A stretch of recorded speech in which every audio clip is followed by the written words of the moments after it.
ভগৱানে এইবোৰ কি লীলা কৰিব গৈছে মই একো বুজিব পৰা নাই।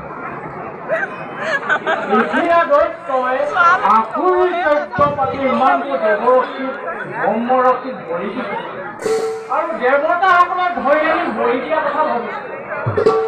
নাৰায়ণৰ ওচৰলৈ এবাৰ যাব লাগিব আৰু লিখিয়া এই আখুৰিক কাৰ্য বন্ধ কৰাৰ ব্যৱস্থা কৰিব লাগিব।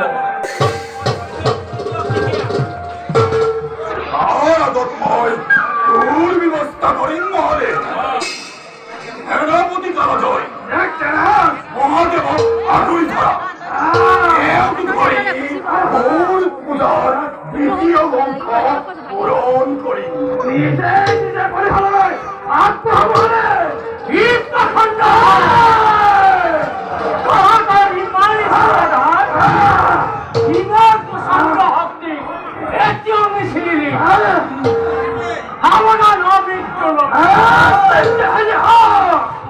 লাগিল